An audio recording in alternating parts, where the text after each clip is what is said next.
Brought to you by our not-existent sponsors.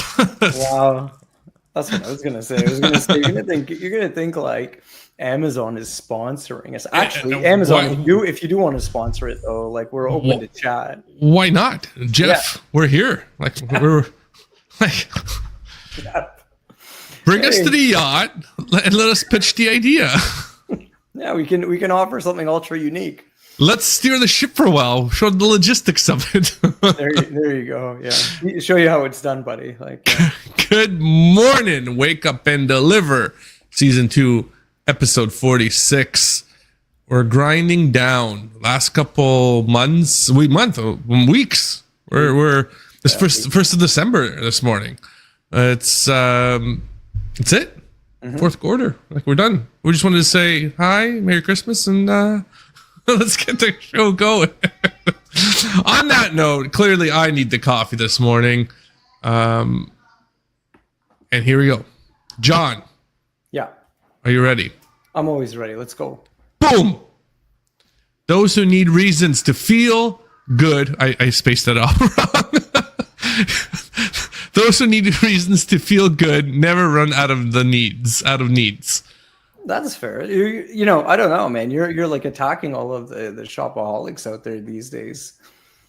I look, everyone out there is going to understand, like, sort of like they're going to think you and I have these like weird philosophies, or like we're just like anti-establishment. But I don't. There, it looks better now. There you go. I don't disagree in the sense that, like, you know, if you're always looking for something to get you over that hump, there's a never-ending list of things. One of, I don't know how I'd describe the individual, but influential person, mentor, advisor, person in the business that helps us be successful, said it uniquely to us, and he said, don't chase the number or the actual thing that you're chasing. Don't chase the tangible thing. Chase the reason why you want to do it. You know, whether it's, you know, financial freedom, whether it's to do something different in logistics, whatever that reason, focus on that reason itself, not that number, because you're never going to be satisfied in it. There you go. And that's it. That's we're done. Like I said, we're just gonna come in, drop the gold, and leave. And just get the hell out of here. Hold this mic up. We're good. We're good. There you go. I should like paint this gold and give it to you, John. Be like, here, you've won the podcast awards between you and I. No, you got to dip it in gold. Just dip it in. Dip it. Anodize. Let's go. We're on a very unique trajectory of ideas and thoughts this morning, as everybody can see, but we're having fun as always. John wanted to talk about IKEA. I don't know. It sounds interesting, but I'm gonna downplay it so it comes out better. Oh my god!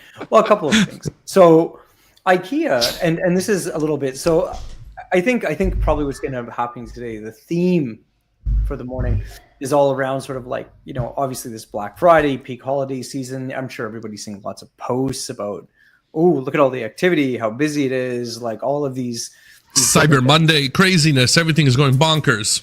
All kinds of stuff.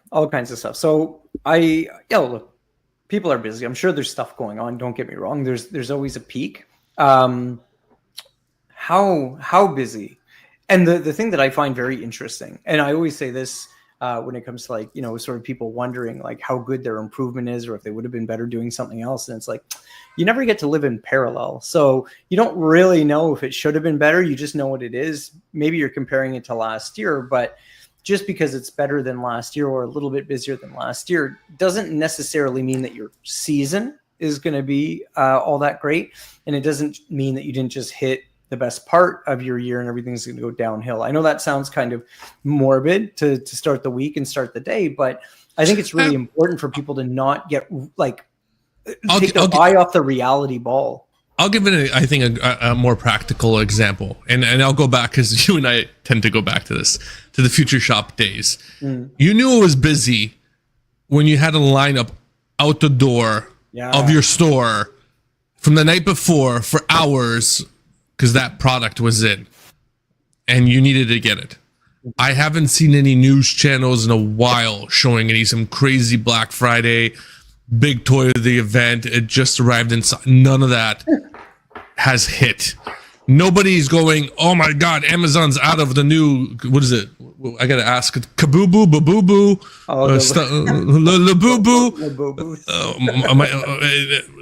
There's no shortage of them. You know what I mean? Like, sold on Amazon, but yeah. But you know what I mean? Like there isn't that thing that everybody's pointing to and going, oh man, it's a busy season. The last time I can say it happened was maybe when the PS5 came out. Everybody was just going crazy trying to get the PS5. I was ordering it. I ordered a whole bunch, and I was sitting on the button. I got 2, and I gave my buddy bought one off of me. But to that point, that's when I know the holiday. So you were scalping PS5s? Yeah. Oh God, jeez, wow. Yeah, John, like this is a family-friendly channel. Like I don't. That's not true, actually. Every time we do the YouTube videos, I say not for kids. Sorry.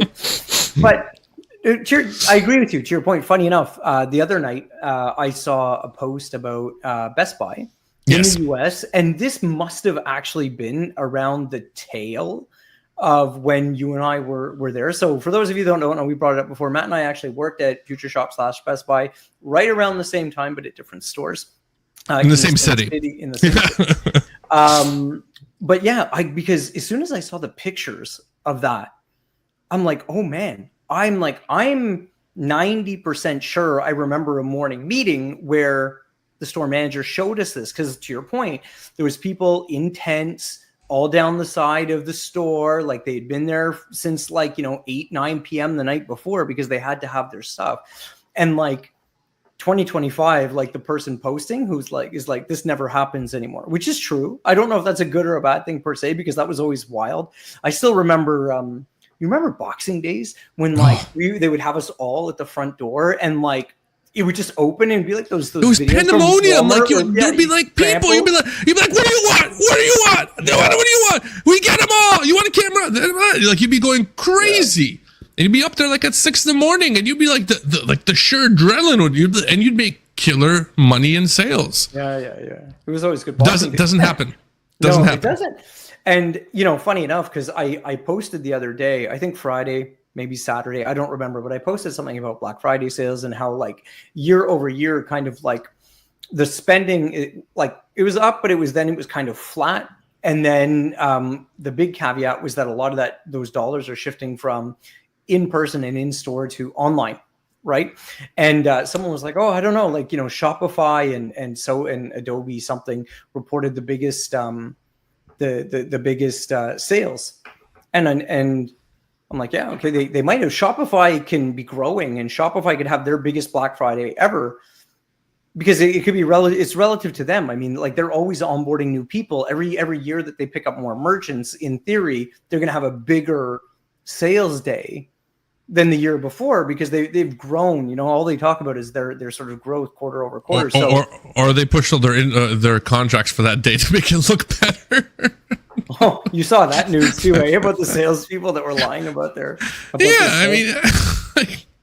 Anyways, continue. But the point being is that, of course, at the end of the day, there's pockets of growth and there's industries of growth and businesses of growth. But I think net overall, people are much tighter with their money. So we were also talking about, you said, Matt, your wife was at the mall over the weekend and it was busy. And then we had a whole conversation about what does busy mean? What's busy? There's people there, but if those people are walking around with one bag instead of 2 or 2 instead of 5, that's a real world impact, and they're still busy because they're at the mall, but it's really about what's being spent.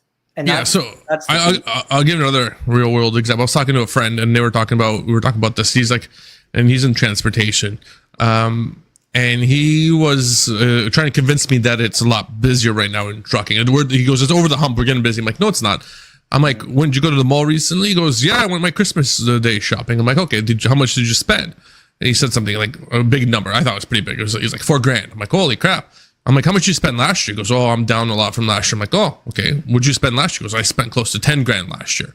Wow. I'm like, I'm thinking to myself, that's twofold, because he must have got a bigger bonus last year because it was a lot busier year for him. Okay, fair enough. And this year he got less of a bonus because it was a lot less, and he wasn't able to spend. He had to tighten his belt because he knows next year is going to be a little sour. As much as everybody's hopeful, I don't think that turn's coming yet. I think the big R is coming. I was telling this to someone else I know. I think the big R is coming. And it's going to impact Canada, and I think it's going to impact the USA as well. Whether these policies are going to pan out eventually, it's going to tighten the belts for a few people and transportation, because we're a focal point right now. We're back in COVID days, but for different reasons. So that's interesting though, because that's a very nice and organic segue back to the IKEA thing that we were talking about. Because what I was saying to Matt this morning before the show was that IKEA in Canada is starting to open up, and they have similar stuff in the US, I believe, and in other countries, but they're opening up in Canada what they're calling like a plan and order point, which is basically like a by appointment kind of like concierge type service where you come in, you do up your project, you get all your pieces, you kind of get everything that you need, and then it's shipped to you.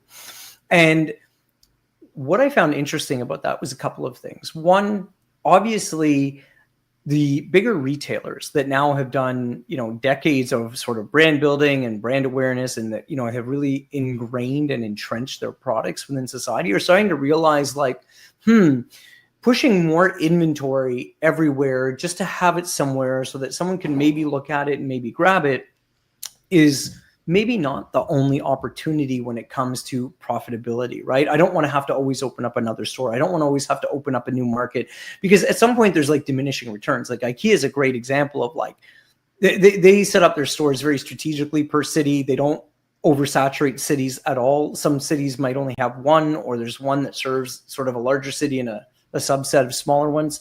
And if you open up more, you're just going to fragment that. Like, how many are you really going to get that many more sales? Maybe to a certain degree, but I mean, not at the same level and rate of the first sale, right? Because now you're fragmenting and saturating your market. So, sorry, do you want to jump in for a second? No, continue. I'll jump in after. All right. So the interesting thing then is that if I open more of these points of contact, customer points of contact, meaning I'm going to try to take the convenience of the web, I'm going to try to bring that in person. I'm going to add a little bit more to it by bringing in a certain level of expertise, potentially promotions that then could be done in a very, hidden. I'll say hidden, not in a shady way, but I mean, one of the biggest challenges for retailers is that like, if they put their promos out there all the time and they're just flashing it across the board, you're really conditioning your customers to like think about discounts.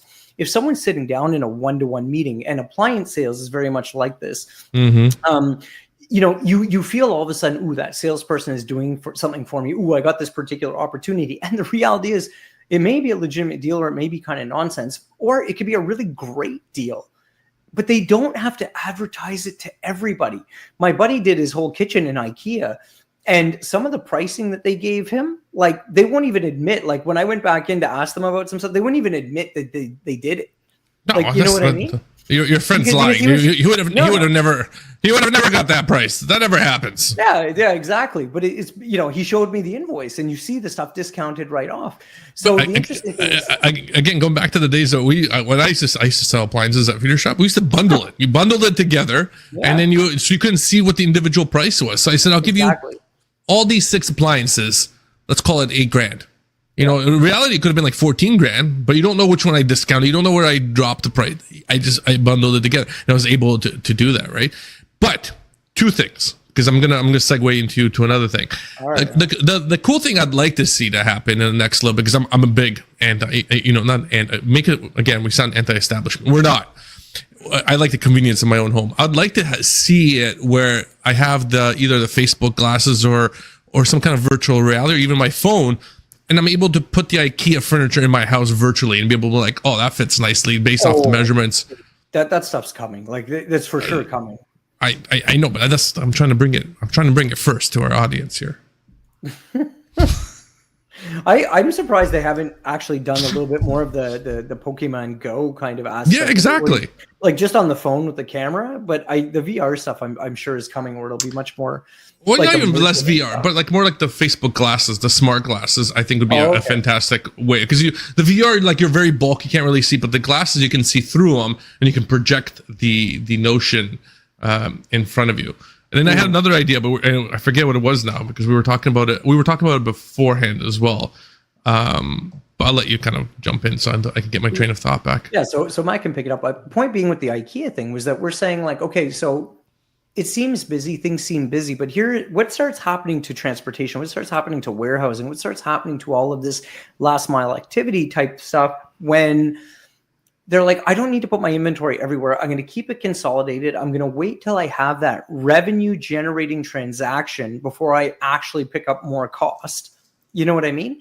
And I'm going to do it directly to the customer for a full sale and be done with it. And I don't have to have, and I can have these mega warehouses that are built on ultra efficiency, that are built on the best possible way to handle that product, and not having to make compromises because I need some in this market. I need some here. I need to have my show inventory. I need to have my sell inventory. I need to have all of these different things in the network.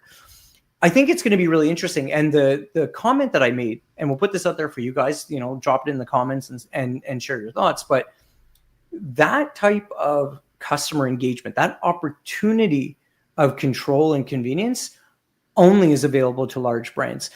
No small brand, no independent brand ever has the brand penetration, the awareness, or the desire to be able to run a chat and build online, and then we'll send it to you later. Like, just nobody does. And someone might say I'm wrong, but I don't think that you would see any level of higher probability. Yeah.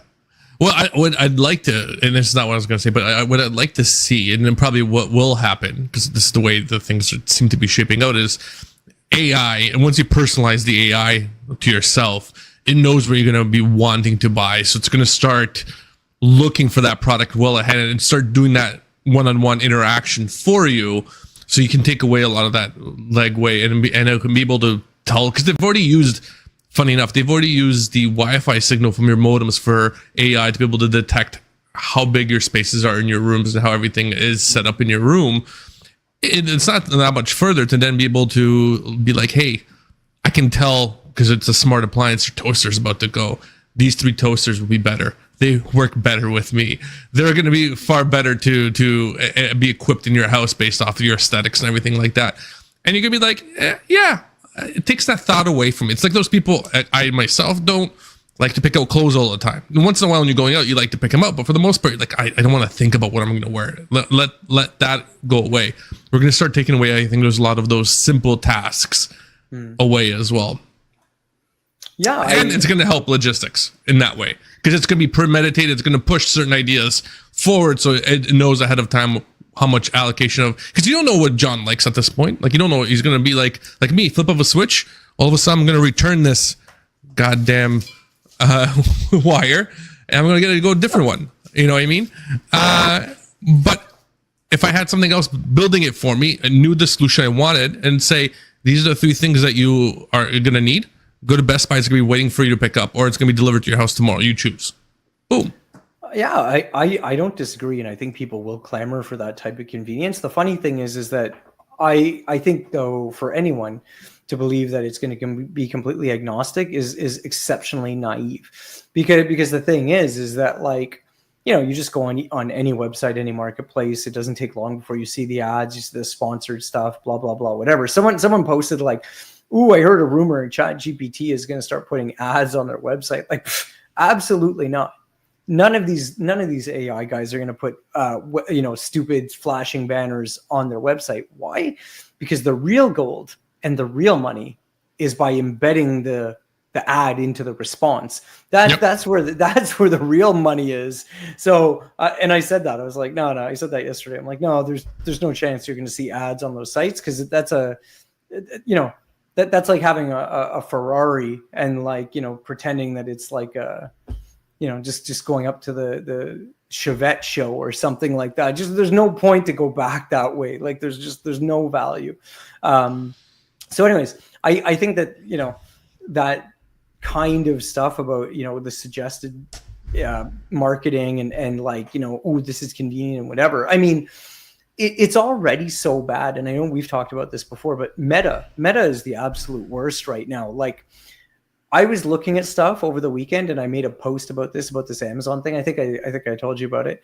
And no word of a lie, I went like onto Facebook after, and immediately everything I was looking up, I was getting ads for them. Like it's shame. It's not like there's no shame. Like they don't even try to pretend. We're not listening, but would you like to buy this new keyboard, John? Pretty much. Yeah, pretty much. And what was even scarier, well, I shouldn't say scarier. I mean, whatever, like that's the world that we live in, but I'm pretty cautious with my data management and stuff. So it still is kind of gross in some ways, but it wasn't just that it was the same type of product. It was that it was actually specific brands that I had been looking up. So it was very, very targeted. Like, I mean, you know, for people that have a bit of a compulsion with shopping or whatever, like that's such a brutal trap for these people. Cause like, let's say they use all of their willpower to get off Amazon or to get off that marketplace. They're like, oh my God, I need to see what my friends are doing or whatever. And the next thing they know, they're hit with the ad again. Like, are you sure, Timmy? Are you sure you don't want to buy it? Like, or like John experience, put it in your cart. I'm not sure if I'm going to buy it now. It's going to deliver Monday. And I'll let you finish the story. Yeah, well, I posted about that because I was super surprised. So, like when you log in, I don't always log into Amazon when I'm going to buy. It's only when I want to actually see the dates based on the Prime membership and whatever. So I was logged in and I look at this keyboard that I was looking at, and it very clearly said Monday, December 1st. There was no, and I was like, oh, it's fine. It's not a rush. I couldn't care less, like Monday, whatever. So anyways, I had it open with like 14 different tabs because I was checking out all kinds of different things and going back and forth. And I'm like, you know what? I don't want to lose this thing because if I have to hunt for it again, I'm going to be really annoyed. So I added it to my cart with like a 90% likelihood I was probably going to buy it. Anyways, going through some stuff, I finally am like, okay, I'm going to pull the pin. Like already decided this essentially myself. Boom, boom, boom, boom, close all the tabs. It refreshes. Now all of a sudden, this thing sitting in my cart that when I was on the product page and, you know, hovering over the buy, it's like buy in the next, 2 hours and 37 minutes and Monday delivery. Now in the cart, it's like proceed to checkout in the next 30 minutes and you can have it on, that was Saturday. So it was like, you could have it Sunday. Like you could have it next day. So my point with that is that, and you know my feeling with this, I don't necessarily think that speed is the only way to sell, but what I thought was really interesting is just how much like effort and like technical capability and like precision companies like Amazon, probably Walmart as well, and stuff like that have when it comes to, all right, we didn't really want to do this because it would be better for us to like load level and to like, buffer out our stuff at this time of year or whatever. But hey, I really want to capture this X revenue because I can. I think, my probability algorithm says it's like, 99% chance there's going to be no issue. So it's like, let's make the offer. And they did. And like I said, I was going to buy it anyway, but I just thought that was wild that there's like a subtle secondary attempt to push people over the line. And it's people who actually go on often and purchase. Like I never look at that kind of stuff. I don't know if it would make an impact on my decision. Had it been like, hey, buy in the next 20, 30 minutes, you get 5% off. Maybe more of a jump, but getting it sooner. Well, I don't, but I mean, I think, well, I shouldn't say that though. I think where that matters more, and this is where a lot of smaller brands and smaller retailers like get really caught up. They try to rush stuff out the door because they think the customer like just wants to have it the next day and whatever. And like people will of course take it next day if it can be there. But what customers, and like I've said this now for like, I don't know, 7 years, is that they really want certainty. So it's like, as long as you can give the date, and that's where Amazon wins above everyone. This concept of like estimated delivery date with them is wildly good compared to everybody else. I think it has an influence on the buy because of what people are wanting. Like, hey, if I know it's coming tomorrow, 2 days from now, 3 days from now, whatever, versus a website that says, oh, ships in 2 days and then sometime in the next 5 to 10. I definitely think that matters. I would agree with you that for me in that particular case, in that situation, it didn't really change things, other than the fact it was fine that I was able to get it on Sunday so that I could play with it or whatever. But So what do you think smaller retailers can do to compete with that, to be different? And you can't compete in the same space. You can't compete on that logistical supremacy that they have. So what kind of retailer in your mind can do, call it from not even like a retailer of electronics, how do they compete with someone like that? Because Best Buy is clearly really lagging behind. The Source in Canada, which used to be what's it called, Radio Shack, kind of went into the Best Buy now. So there's only Best Buy, unless you go to Specialty, which is Canada Computers, which they don't care if you get it delivered next week or not. You have to go to the store pretty much because it's so niche-y. What does a retailer do then to get that loyalty from customers, and how do they do the logistics around that? Oh, I think, at the end of the day, you have to really be sure about who you're using and having some degree of comfort to be able to make, like, let's call it like a 2-day promise, which I think, for the most part, depending on where you're injecting, it's pretty cool. The thing with that Amazon has, though, and this is where it really dominates everybody, is that, like, when you look at a normal retailer, even big ones, but like, let's call it like a medium retailer, medium quasi large, but definitely medium to small, they usually only have one warehouse. Maybe they'll have 2 inventory locations like that, like as major warehouses. D2C brands pretty much have one, like, for the most part. And that's probably the best thing for them, because they really probably can't afford and don't know how to accurately manage inventory spread all over their network. But Amazon replicates inventory all over the place. You take Amazon, you take product, for example, and if you're a D2C brand and you push it into Amazon, like, and you're doing full FBA service, Amazon then starts splitting that order and they start pushing it through their own network. Mm-hmm. You can get product tied up in delays and stuff like that, and which is why you see certain guys on LinkedIn that talk a lot about their services to get into Amazon, is because they do the splitting and they push it to a bunch of key warehouses for you so that it gets there faster than what Amazon does, because you can imagine how much work Amazon is doing. But that's how they're able to make those promises so consistently, because, whether you're in New York City, whether you're in Miami, whether you're in Philly, whether you're in Toronto, Vancouver, Amazon has that inventory of the best-selling stuff in those local-ish warehouses. That's why they're able to do that. For a smaller retailer, and especially for D2C brands, I think that's extremely hard. The best thing you could do to specifically answer your question is understand who you're shipping with, where the most of your volume, and if you're rate shopping, you should probably stop that and get a little bit more definitive about who you're using if you want to get some certainty around your performance. Track your transactions, see where you have the biggest peaks of your volume or your strongest base, understand those geographic areas, and it's pretty straightforward. It's like an average. Like, it's not as wildly inconsistent as you think.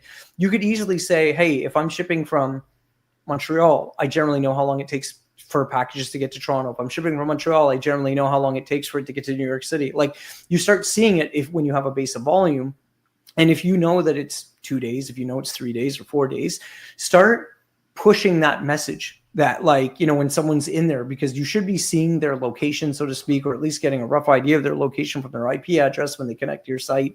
And at the very minimum, when they're giving you their address to ship, you definitely know where it is, to put those estimated delivery dates in there just to help with conversion. But you definitely have to have more control and more streamlined activity than just always using random rate shops that could go with, carrier A, B, C, D, E, F, G, depending on who's a penny cheaper that day. Yeah, but how do they know when's it going to deliver based off that postal code, unless they have some kind of logistical knowledge? Most people, retailers, they're not logisticians. They don't know the who to use and how to determine how quickly it will get there and how much they're willing to spend per customer to get that product delivered as well. No, the reality is, like, I mean, depending on who you're using, like, especially if it's one of the majors, UPS, FedEx, Canada Post, USPS, whatever, they have some pretty standardized, like, transit times and like zone kind of like delivery and performance metrics. It's relatively easy to see. Even if you're using regional carriers, the reality is you have one ship from, maybe 2 ship froms, and you just see, because if you're with a 3PL, you should be getting the date that it shipped, i.e. actually left the building. And then you can use services out there. If you don't have direct accounts, I don't want to name them because I don't endorse people, but like there's services out there that you could pay to do your own tracking. If you do have direct accounts with like a UPS, a FedEx, whatever, you most certainly can get the API kind of key and do your own tracking against your own packages that are going out. And all you do is just check, hey, from this place to this place, when, like how long this place to this place, because it is all just like distance. And the reality is that the reason why these carriers are all able to do what they do is because they do have a cyclic activity, as well as I do. You got to have that middle mile component already. You got to have that move going. You got to have that last mile carrier going. Ideally, you want it to be full, but no one stops the truck because one day it was 500 packages too short. It's true. You know what I mean? On that truth, we are conscious of everybody's time. Look at that. I ranted for 30 minutes today. That's beautiful. I helped. You did help. I'm just saying I ranted. I felt like I was just ranty. No. I think you're the conversationalist. I'm the laid back mediator. There you go. Mediator? The voice of reason. The voice of reason. Reason and wisdom. I just like throw stuff against the wall. I guide you on the right path of logistics. I am the sensei. The ambassador, actually. The logistical. Thank you. And on that note, full circle. I like how we finished that off. With those words of wisdom, thanks again, everybody, for joining us. As always, join us next week. We're probably going to just give everybody a heads up now. We're probably going to take Christmas off and probably going to take New Year's off. Yeah. So these are I think they're like 3 more episodes. And then, yeah. And then you guys are on your own to get through the holidays without us. Yeah. Like, I know as much as you guys love to listen to us rant, we got to take a break. There you go. On that note, goodbye. I'm hitting the right button this time. I almost have to leave the room again.